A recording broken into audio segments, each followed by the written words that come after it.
Now, Clayton Christensen at the Harvard Business School, 6'9", great basketball player, used to play with him early on the mornings on weekends, did something that most academics hope to do once in their life. He found a new idea.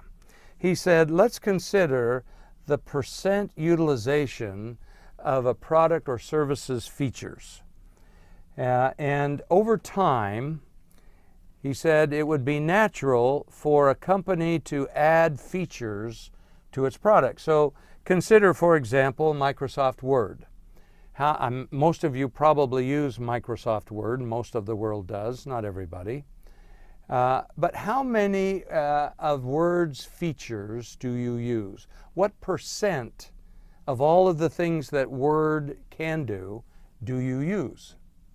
My guess is it's a small percentage because people use different parts of it. Well, if you think about over time, a company would want to add features.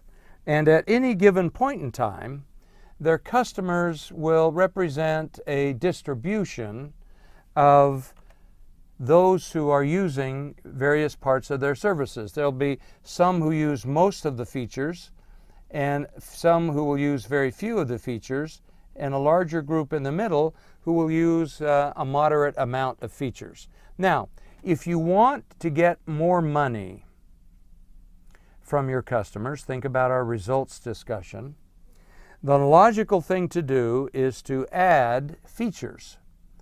So the more features you add, you can get more money from your customers. But over time, what that does is it teaches you a high margin culture. So you say, we want to make more money, and the way we do that is we add more features, and then they will pay us, and now we've become accustomed to getting high margins on our goods and services. Now, you have to be careful about overshoot, because if you over-design, and I've had some clients who've done that, satellite communications, for example, building gold-plated telecommunication satellites that were the Cadillac of the industry but never flew because they were too expensive. Too many features, too many services, too many quality bits built in, nobody wanted to buy them. But the danger in this is that somebody else will come along and say, wait a minute, I'm going to offer a cheap, unsophisticated, low-tech alternative to your high-cost, high-margin, sophisticated product. And then take, for example, the car industry. Cadillac, Mercedes, BMW up in here, and they're building beautiful cars with wonderful features. Hyundai or Kia comes along and offers a cheap alternative. And what happens is that the blue chip companies don't pay attention. I spit on your cheap little car with its tiny little wheels and its tinny windows and its tinny doors and so forth. And so the cheap substitute gets a little foothold, gets a little beachhead in the industry.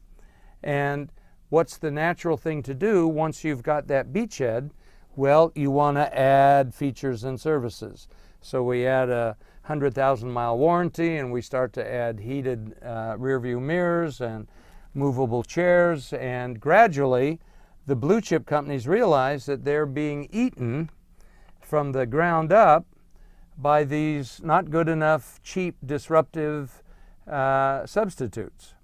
So then you'll notice in response, the blue chip companies started creating alternatives.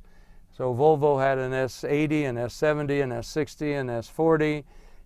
Mercedes decided, well, we've got all these cheap little cars running around, maybe we better build one. They called it a smart car.